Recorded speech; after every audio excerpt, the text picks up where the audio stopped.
In 2008, a young man was driving along a dirt road in a forest when he spotted up ahead this large, strange-looking animal that he didn't recognize that appeared to be dead on the side of the road. And so, curious what it was, he drove past the dead animal and he stopped his car and he got out and began walking back up the road towards the animal to see what it was. And when he got right on top of it, he crouched down to get a better look, and as he did, he heard the sound of something moving behind him. And then before he could turn around, everything went black.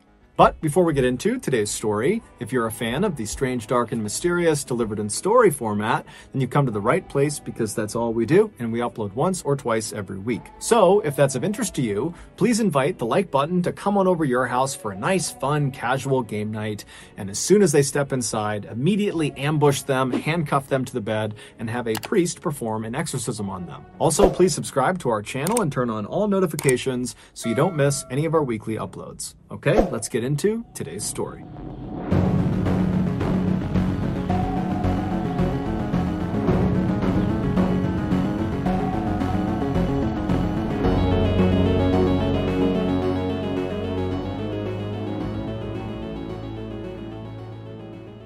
In 2008, 22-year-old Julian Buchwald was living in a small rural town in southern Australia called Budgeree. He lived there with his parents, who owned a small house on a massive 1,200-acre plot of land, which for reference is about 2 square miles. However, this land was made up mostly of thick brush and forested areas, so for the most part, they just stayed close to their actual house. However, there was a waterfall deep into the woods on their property that periodically they would go to visit. Less than a 20-minute drive north of Budgeree was another small rural town called Churchill, and in that town was Julian's girlfriend, 17-year-old Carolyn Watson, who also lived with her parents. The young couple had met 2 years earlier at the church they both went to. They were both very devout Christians, and their plan was to get married the next year when Carolyn turned 18 and was done with her studies. On Tuesday, March 4th of that year, Julian and Carolyn decided to go out and have a picnic lunch at the waterfall on Julian's family's property. So early that afternoon, Julian left his house, he hopped in the family car, he drove north to Churchill, he picked up Carolyn, and then he drove her back to his family's property, where he turned onto a dirt road that would take them into the forest to the waterfall. At some point along this short, bumpy road through the forest, Julian was looking out ahead of the car when he spotted what looked like roadkill on the side of the road. And this roadkill, it looked bigger than he was used to seeing in this area. And so he stared at it as the car kind of rolled past it. And right after they had driven past the roadkill, he turned to Carolyn and said, hey, there's some really weird roadkill on the side of the road right over there. And so Carolyn, who really didn't care, she kind of slowly looked up and turned around and looked, but she didn't see it. And then after that, the two of them did not discuss the roadkill any further. And so Julian just continued to drive along this dirt road until the road kind of opened up into this big clearing, and in the middle of this clearing, which was basically this field, there was a small pond with a 10-foot high waterfall feeding into it. This was the waterfall. And so Julian parked the car right at the end of the dirt road, right on the edge of this clearing, and he and Carolyn got out. They went around to the back of the car, they got their picnic supplies out of the trunk, and they set up their picnic lunch right on the edge of this pond, looking up at this waterfall. And they were there for about an hour, just kind of enjoying each other's company. And then around 2:30 p.m., they realized it was time to go because they had told their family they'd be back by 3. And so they packed up all of their picnic stuff. They went back to the car. They put it back in the trunk. They hopped back inside the car. Julian turned it on. He turned the car around, and they began driving back down the dirt road that had brought them in. And as soon as they began driving down this road, Julian remembered the strange roadkill he had seen on their way in.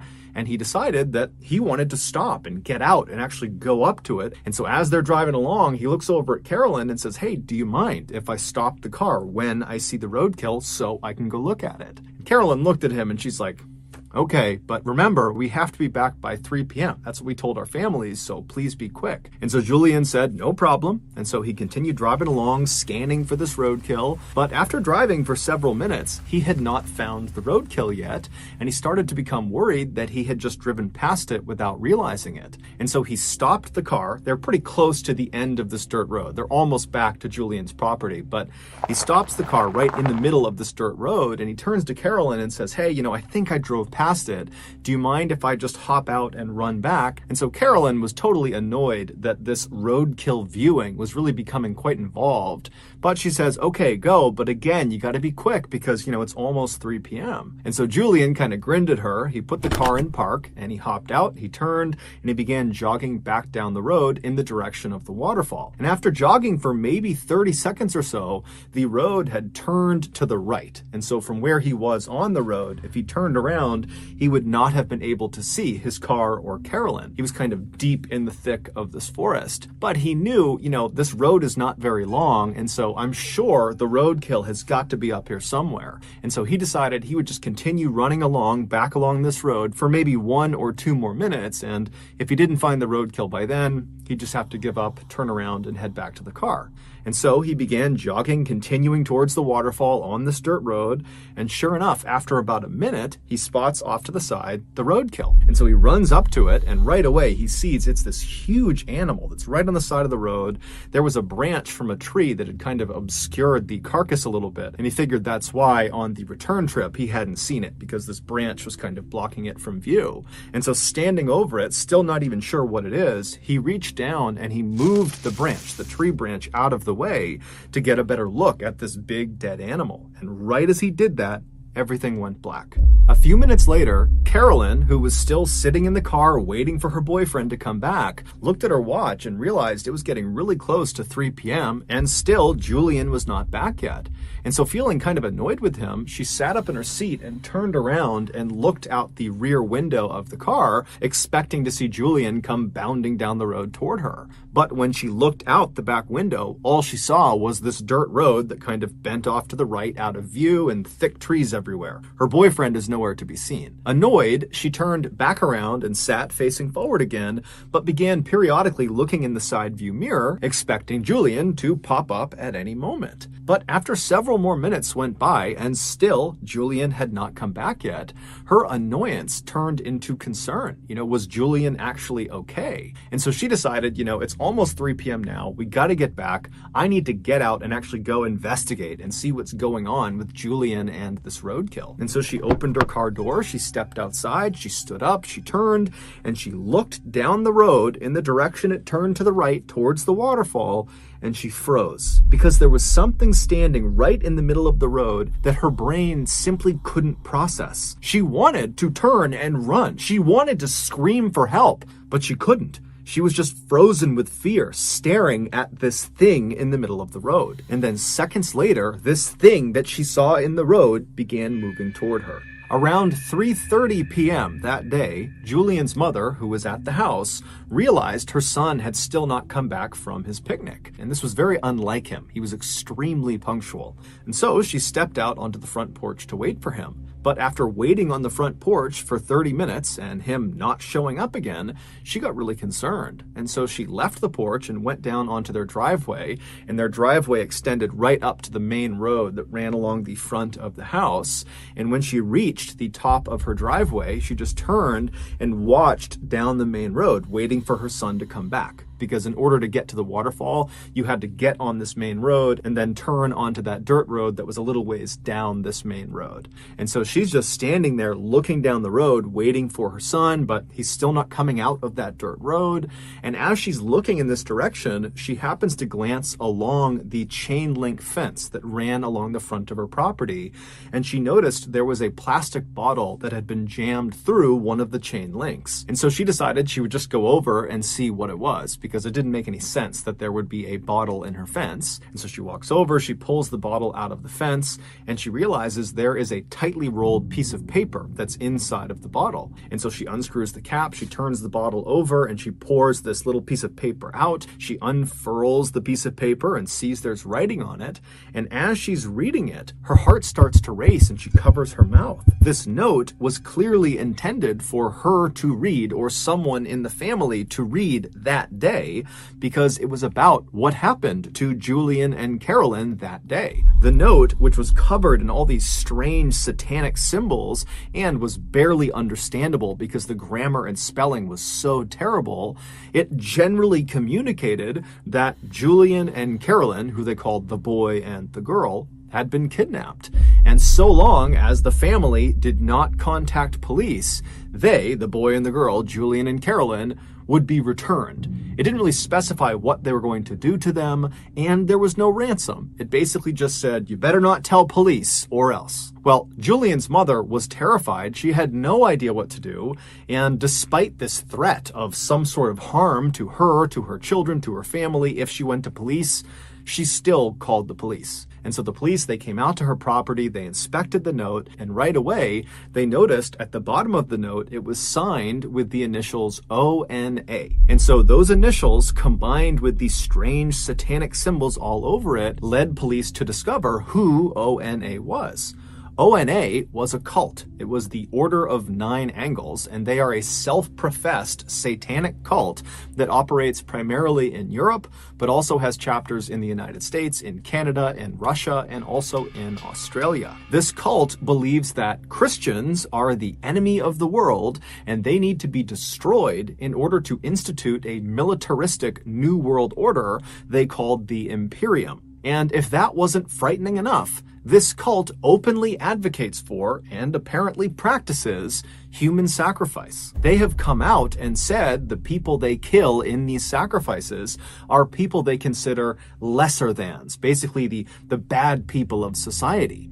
And if you are an ONA cult member, then who better to sacrifice than Julian and Carolyn, two devout Christians, and so two clear enemies of the ONA. Now, at first, when the police saw this note and kind of put this together, they're thinking, this has got to be a prank. I mean, Carolyn and Julian have only been gone for a couple of hours at this point, and all we have is this note in a bottle stuck into the fence. This does not seem like some huge conspiracy of a cult coming in here and snatching these kids to commit some human sacrifice. But when Carolyn's parents found out about this note and how they were still missing, they would tell the police, 10 days ago, we received a letter in the mail that had strange satanic symbols all over it, and it really didn't make any sense. It basically was threatening them not to go to police, but 10 days ago, they had no reason to go to police, and so they just didn't really understand why they received this message or who had sent it, and so they had just kind of dismissed it and not told anyone. But now, with these two notes looking nearly identical,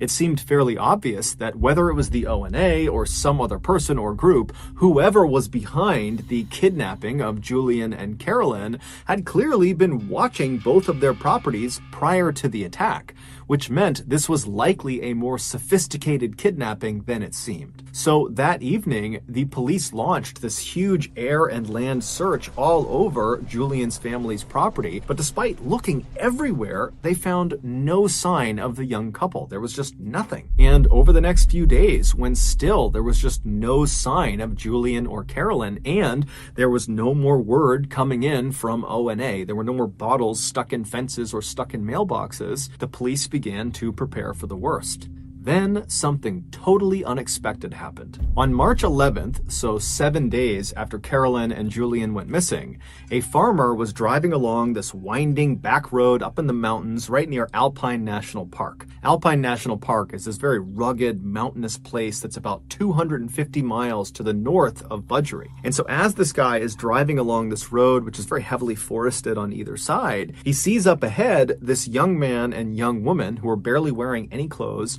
come stumbling out of the forest and kind of plop down on the side of the road. And so concerned they're hurt or they're lost or something, the farmer rolled right up next to them and he rolled his window down and asked, hey, are you guys okay? And they got up and they kind of stumbled their way over to the car and they introduced themselves as Carolyn and Julian, and they pleaded for his help. And so the farmer helped them into his car and he drove them to the hospital. It wasn't long before the police in Budgery learned that Carolyn and Julian had been found and they were alive. And so very quickly they rushed up to that hospital near the national park. And when they got there, they spoke to doctors who would say, Carolyn and Julian are very traumatized. They're horribly sunburned. They're covered in bug bites. They got cuts and bruises all over them, but they're okay. They're going to survive. And so the police went into Julian and Carolyn's room. And at first, they just talked to them for a couple of minutes to really see that they were okay. And after feeling pretty confident that they were, they said, look, I don't mean to just jump right into the trauma you've just experienced, but we really need any information you can give us about what just happened. Who did this to you? Who brought you out here? Because if it's ONA and they're out in the Alpine National Park, we need to know about it. We need to get out there and we need to stop them. And so Julian and Carolyn would both independently sit down and tell the police what happened to them. And so the following is the combined story of these two accounts that they gave police. But before we get into that, I want to tell you about today's sponsor, Current. Banking is one of the few industries that has yet to be modernized by technology. It's dominated by a bunch of old companies that would happily take you out on a nice seafood dinner and never call you again. But with Current, which is the future of money management, you'd get that call back and they'll even give you directions to Bell's Canyon. Because Current was built from the ground up with you in mind. They want you to get your money faster, they want you to move your money faster, and they have the tools to help you spend and save your money better than ever. With Current, there are a bunch of perks, but a few of them include getting your paycheck 2 days earlier, not getting charged overdraft fees up to $200, and there are no minimum balance fees. Also, Current's savings plan, just called Interest, comes with a whopping 4% APY, which in layman's terms means it will generate you 60 times the American national average. And if that wasn't incentive enough, Current and I are once again giving away $500 to 10 of you. All you gotta do is sign up using my code Ballen500. So go download Current today and use my code Ballen500 for a chance to win the money. Okay, back to the story.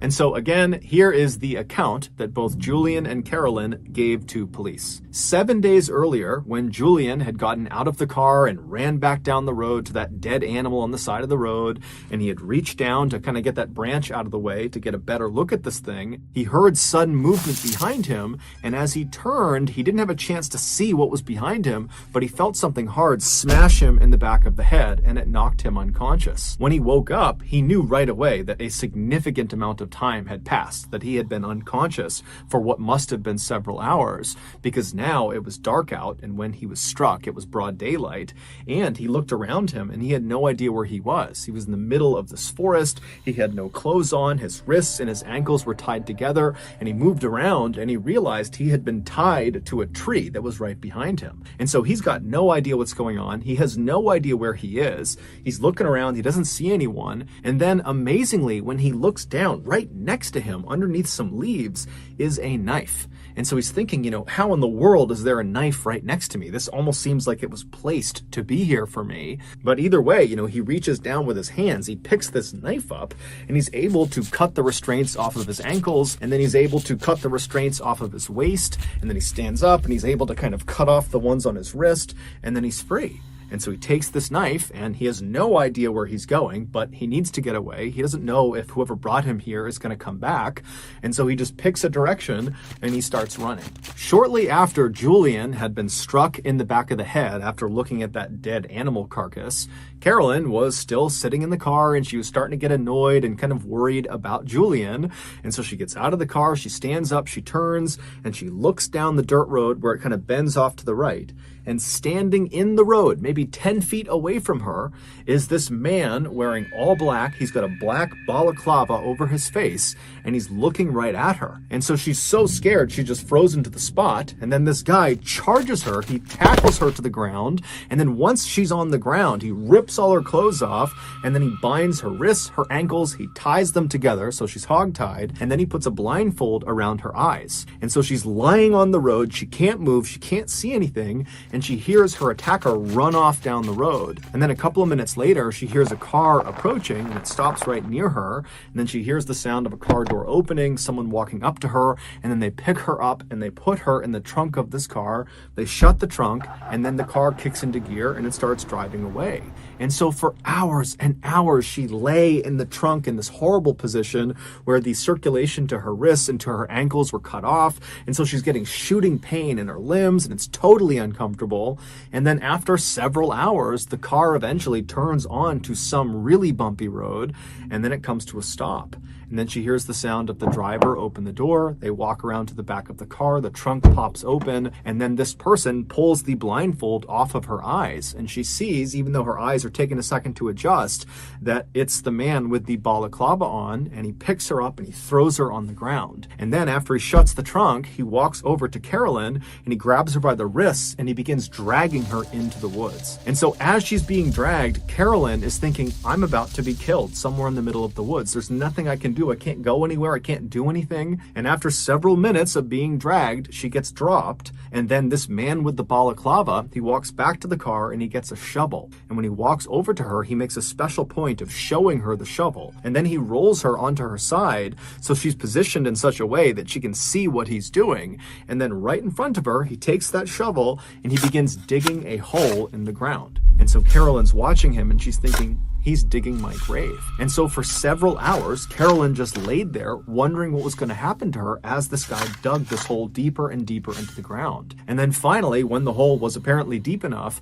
the guy got out of the hole, he dumped the shovel, he walked over to her, he picked her up, and he threw her into the hole. And so Carolyn at this point is literally anticipating death at any moment. She doesn't know how he's going to kill her, but she thinks it's going to happen any minute. And so she wriggles herself onto her knees and does the only thing she can think to do, which is just to pray.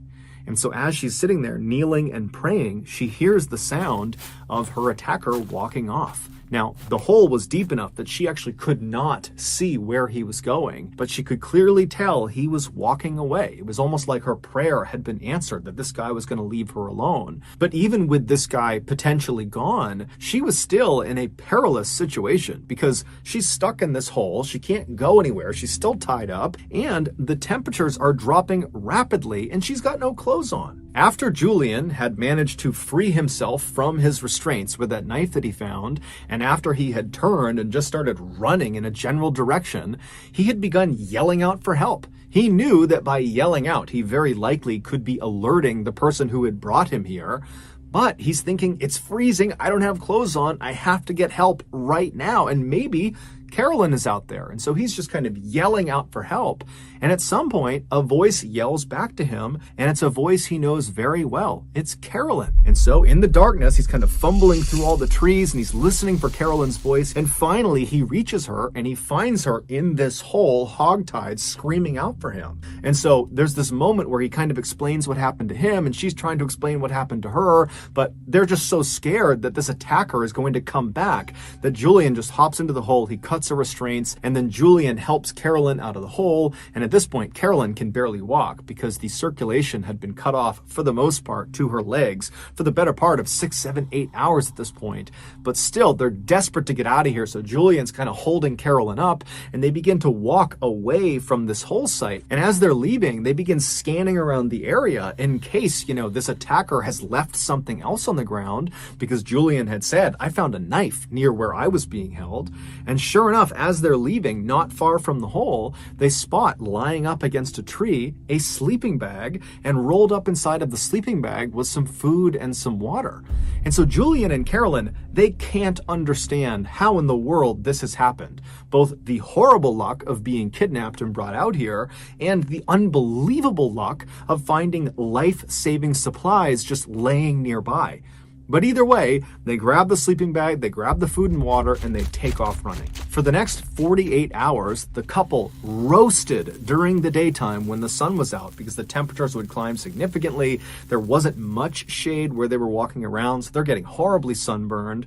And then at night, the temperatures would plummet and they'd be freezing cold, and they'd get inside of their one sleeping bag and they'd shiver together and do their best to ration some food and water. And they're telling themselves, to stay positive, that eventually if they just keep on moving every day, they're going to find a person, they're going to find a road, they're going to find something that will save them. But to their horror, at the end of those first 48 hours, as they're stumbling through this mountainous, treacherous terrain, they found themselves stumbling back into the same area they had tried to run away from. There was the hole in the ground where Carolyn had been thrown inside of. They had accidentally, over the past 2 days, walked in a big circle. Now, luckily, when they arrived back at this site, there was no one there. The attacker was long gone, and it would turn out this accident likely saved their lives, because as they looked at this site, they saw propped up against a tree was a backpack. And so they ran over to the backpack, they opened it up, and there was food, water, some clothing, and a map of the area. Now, again, the couple is totally dumbfounded why they are just happening to find these life-saving supplies right when they need them. But at the same time, they're thinking, okay, well, if these supplies are sitting here, then certainly the person who has left them here, their attacker, they're going to be back soon.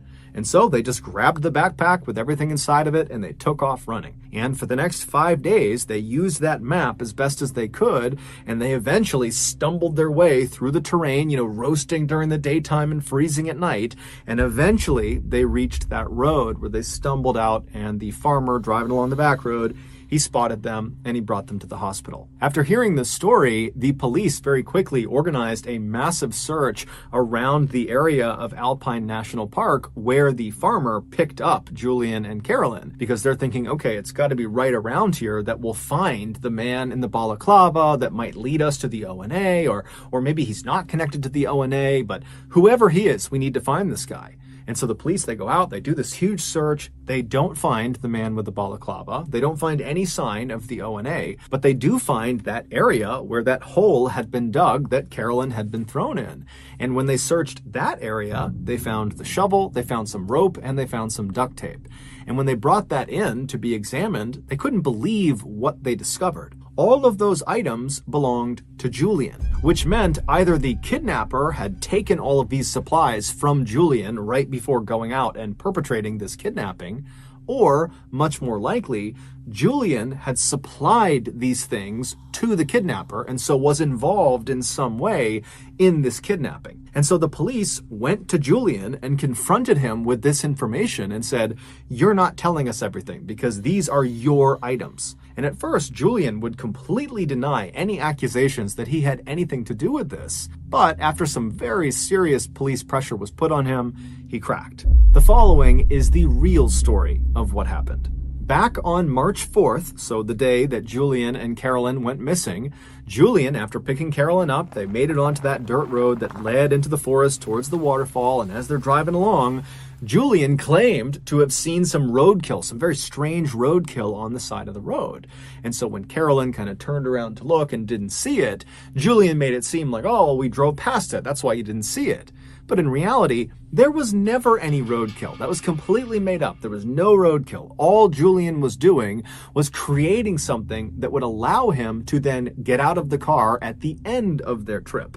And so they drive the rest of the way into the waterfall, they have their picnic, they turn around, they head back, and then again, Julian says, "Hey, Carolyn, do you mind if I, get out to look at the roadkill?" And so she says yes, and then he acts like, "Oh, we must have driven past it, so I need to get out and run back if I want to go see it." So Carolyn, she's not thinking it's totally strange, she says okay, and so he hops out and he runs his way, he goes around that curve in the road, out of sight.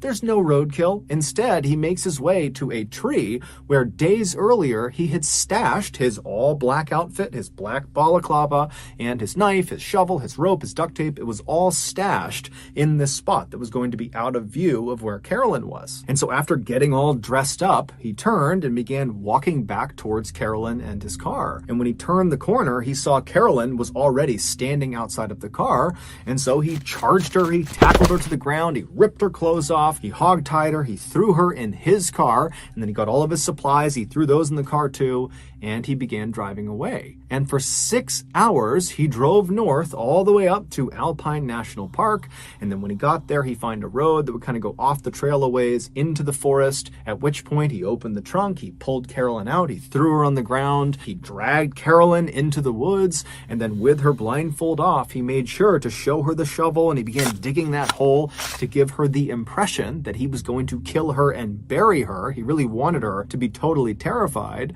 And then after he had dug this hole, he dumped her into the hole. And then when she couldn't see what he was doing because she's deep inside of this hole and she's all tied up, he ran away. And when he was far enough out of view, he took off all of his clothes and kind of stashed it near a tree. And then completely naked, besides his knife, which would be his alibi for how he had gotten free, he began moving back towards the site where he knew Carolyn was in this hole. And then after waiting a little bit, he began yelling out for help. And then she heard him. And so she yells back to him, "Yo, Julian, I'm over here." And so Julian goes to the sound of her voice. And then when he sees her, he pitches her this ridiculous story about how he was tied up over there, but he found this knife and he was able to cut himself free. And look, I'll cut you free. Oh, the attacker's going to come back soon. And so he helps her out of the hole. And oh, look, they left a sleeping bag and some food and water. Let's go. And so he grabs the supplies and they head off into the bush. Now, the whole time over the course of these 7 days, Julian knew exactly where he was.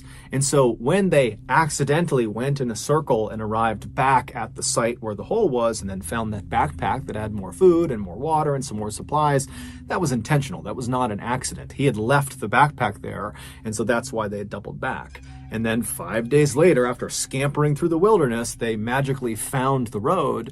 But again, Julian knew where the road was. He had intentionally stayed out for the days that they were out there. And so after Julian tells the police all this, they say to him, was Carolyn in on this? I mean, did she know this was going on? And he said no. The whole time she believed they were getting stalked by their attacker. And if they ever caught up to them, they would be killed. And so the police are like, okay, well, why did you do this? Julian would say, he and Carolyn were both very committed to their faith and they both believed in not having sex before marriage. But over time, Julian had gotten to the point where he just couldn't wait any longer to have sex with Carolyn, and they weren't scheduled to get married for another year. And he just did not think he could wait a full year before they could finally have intercourse.